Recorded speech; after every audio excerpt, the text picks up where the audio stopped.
La culture de la victimisation est-elle devenue une norme? Aujourd'hui, une question dérange de plus en plus de personnes, c'est celle de savoir pourquoi avons-nous l'impression que tout le monde cherche forcément un responsable extérieur à ses problèmes. Alors pour certaines personnes, c'est le gouvernement qui est responsable de leurs problèmes. Et si ce n'est pas le gouvernement, alors c'est la société. Pour d'autres personnes, ce sont leurs parents qui sont responsables de leurs problèmes, sinon c'est leur patron ou simplement la malchance. Il faut dire ici que certaines difficultés sont réelles. Il faut également avouer que certaines injustices existent. Il faut également dire que beaucoup de personnes commencent cette vie avec moins d'opportunités que d'autres. Ce sont des faits qui sont réels et on ne peut pas les nier. Mais de l'autre côté, une question mérite également d'être posée. À partir de quel moment expliquer ces difficultés à tout le monde devient plus une excuse pour ne pas agir?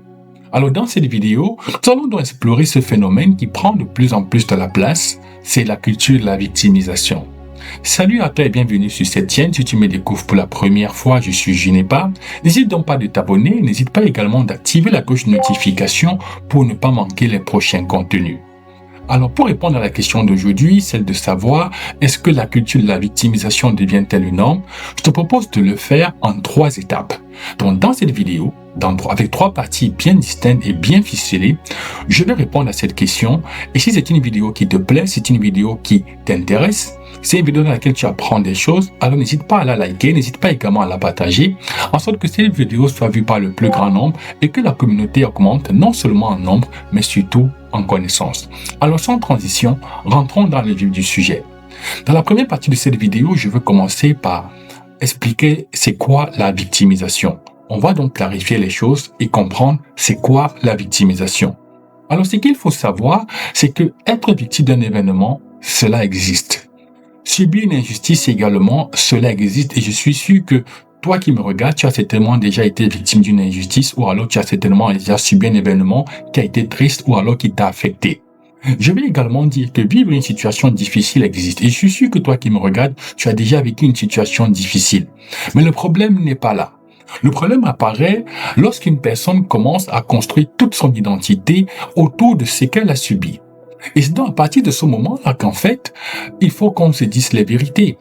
Ta vie ne se définit pas autour de ce que tu as subi. Ta vie ne se définit pas autour de ce que tu as traversé. Ce que tu dois savoir, c'est que ta vie ne se définit pas autour de ce qui t'est arrivé. Ton identité, ça ne fait pas partie, ton identité ne se définit pas au travers de tout ce que tu as pu traverser dans ta vie. Et c'est là, en fait, que toute la différence intervient. C'est là, en fait, que toutes les choses deviennent plus sérieuses. Parce qu'une épreuve, en fait, dans la vie peut être temporaire. Une situation difficile que tu as traversée, elle peut être temporaire. En revanche, une identité de victime que tu as construite peut devenir une identité qui devient cette fois-ci permanente. Alors, il faut qu'on se dise bien les choses. Je ne suis pas en train de dire que être victime de quelque chose, ce n'est pas réel. Non, c'est un fait qui est réel. En revanche, je ne veux pas simplement que tu construises ton identité autour de ce que tu as vécu, autour de cette situation que tu as traversée, autour de cette crise que tu as traversée. Alors aujourd'hui, il faut que tu fasses bien la différence entre ce qui dans la vie peut être temporaire, c'est-à-dire les difficultés ou les épreuves, et ce qui dans la vie peut être permanent, c'est-à-dire ton identité.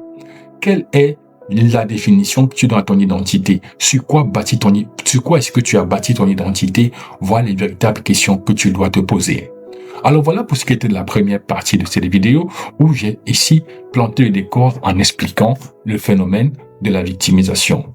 Maintenant, allons un peu plus en profondeur et dans la deuxième partie de cette vidéo, je vais simplement répondre à la question de savoir pourquoi la mentalité de la victimisation attire-t-elle autant. Ce qu'il faut savoir, c'est que la réponse, en fait, elle est simple. La victimisation, elle offre un avantage immédiat. Et c'est quoi cet avantage immédiat? C'est que quand tu commences à rentrer dans la victimisation, eh bien, ça t'enlève une partie de ta responsabilité.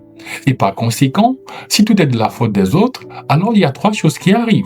Premièrement, tu n'as pas besoin de changer. Tu n'as besoin de faire aucun changement dans ta vie parce qu'en fait, tu n'es responsable de rien ou alors tu n'es pas responsable en grande partie. La deuxième chose, c'est que tu n'as plus besoin de te remettre en question. Pourquoi te remettre en question si tout ce qui t'arrive, c'est simplement de la faute des autres? Et la troisième chose également, c'est que tu n'as plus besoin de prendre des risques. Pourquoi prendre des risques si en fait tout ce qui t'arrive, c'est simplement de la faute des autres? Et donc, tu vois que lorsqu'on se met dans un paradigme comme celui-là, lorsqu'on se met dans un mindset comme celui-là, on a tout de suite un sentiment de soulagement temporaire qui s'installe. Mais oui, le cerveau, il adore des explications.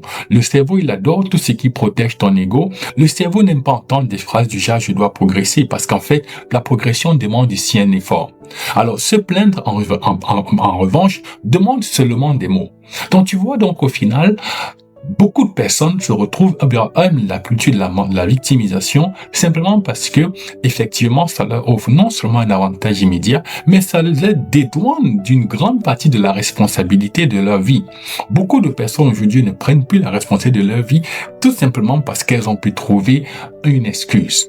Voilà pourquoi la mentalité de la victimisation attire autant. Est-ce que tu fais donc partie, toi, des personnes qui se retrouvent plus à aimer être dans le rôle de la victime, ou alors tu fais partie des personnes qui ont compris que non, en fait, si je mets de ce côté-là, je suis simplement en train de rater ma vie. Il faut que je prenne la responsabilité de ma vie, quel que soit tout ce qui m'arrive au quotidien. Voilà donc pour cette partie de cette vidéo, pour la deuxième partie de cette vidéo. Et une fois de plus, est-ce que tu as déjà liké cette vidéo?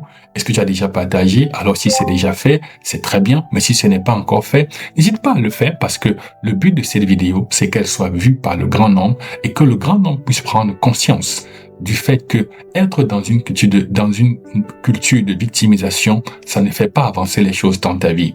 Une fois que cette vidéo sera vue par le plus grand nombre, l'idée ici, c'est que la communauté grandisse non seulement en nombre, mais surtout en connaissance. Alors, si tout ce que je suis en train de te dire en ce moment te parle vraiment, il faut que tu comprennes quelque chose d'important. C'est que regarder des vidéos, c'est très bien, ça te donne un déclic, mais en fait, ça ne change pas ta vie.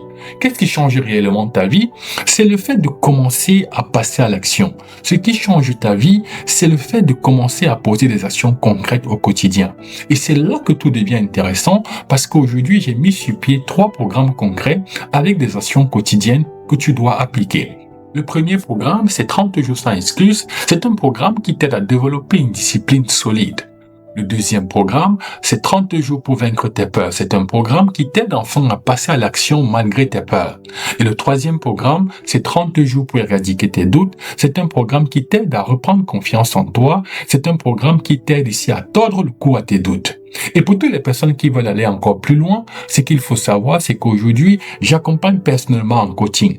Alors, si tu es sérieux par rapport à ton évolution, si tu es sérieux par rapport à ton changement, sache que j'ai mis toutes les informations en description.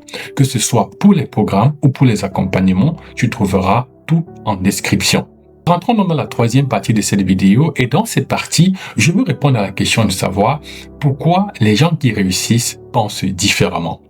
Alors, ce qu'il faut savoir, c'est que les personnes qui avancent dans la vie, elles ont un point commun. Elles ne passent pas leur temps à chercher, en fait, qui est responsable ou alors à chercher un coupable. Non, ce sont des personnes qui cherchent simplement un levier. Ce sont des personnes qui prennent leurs responsabilités. Ce sont des personnes qui n'attendent pas que quelqu'un vienne les aider. Ce sont des personnes qui prennent le devant et passent à l'action.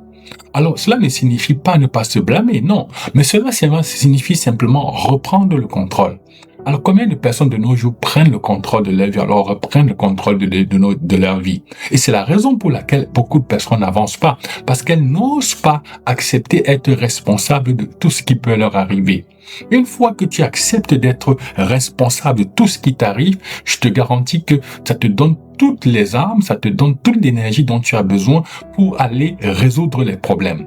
Alors, ce qu'il faut que tu saches, c'est que tu n'es pas responsable de tout ce qui t'arrive, mais ce que tu dois savoir également, c'est que tu es responsable de tout ce que tu décides d'en faire.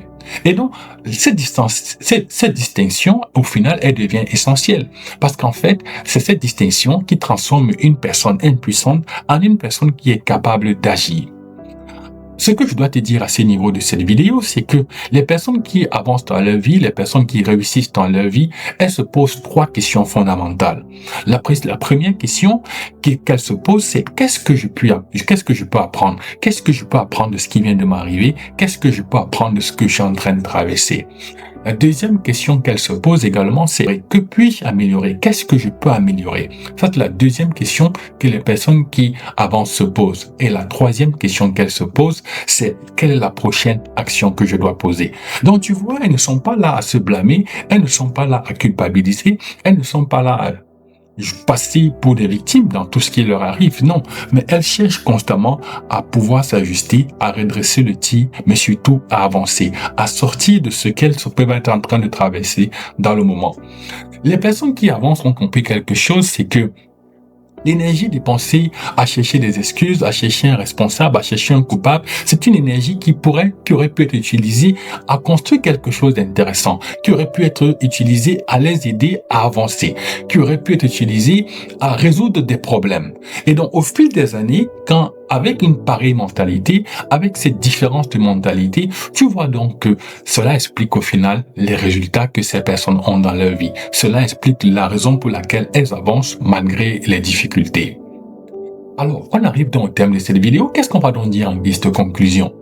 Ce qu'il faut qu'on se dise ici, c'est que la véritable question que tu dois te poser, ce n'est pas celle de savoir est-ce que j'ai vécu des difficultés. Parce qu'en réalité, tout le monde a traversé à un moment donné dans sa vie des difficultés.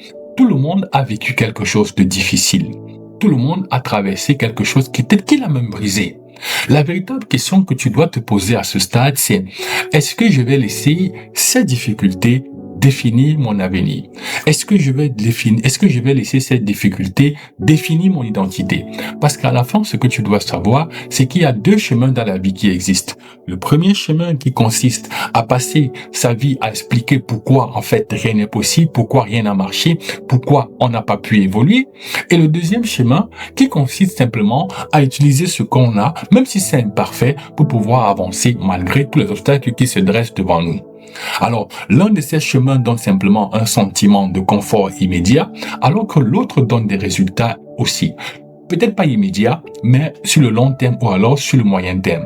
Et chaque jour, ce que tu dois savoir, c'est que consciemment ou non, tu choisis l'un de ces chemins. Alors, pose-toi donc la question de savoir, aujourd'hui, alors que tu arrives au terme de cette vidéo, alors que tu es arrivé jusqu'ici, est-ce que tu es en train de construire ta vie simplement en te justifiant parce que les choses ne changent pas? Ou alors, est-ce que tu es simplement en train de la construire malgré les difficultés auxquelles tu fais face? Voilà, on arrive au terme de cette vidéo. N'hésite pas une fois de plus à la liker, n'hésite pas également à la partager. Si c'est une vidéo qui t'a ouvert les yeux, alors c'est une très bonne chose. Ce que je veux donc te dire simplement, c'est de ne pas rester au même point. À partir d'aujourd'hui, passe à l'action. Mes programmes sont là, les accompagnements également sont disponibles. Tu as tout ça en description. Tout ce qu'il te reste à faire, c'est de commencer aujourd'hui. Je te dis merci de te rester jusqu'ici. Je te dis merci d'avoir regardé cette vidéo. Et une fois de plus, je te dis ciao. Et surtout, à la prochaine vidéo.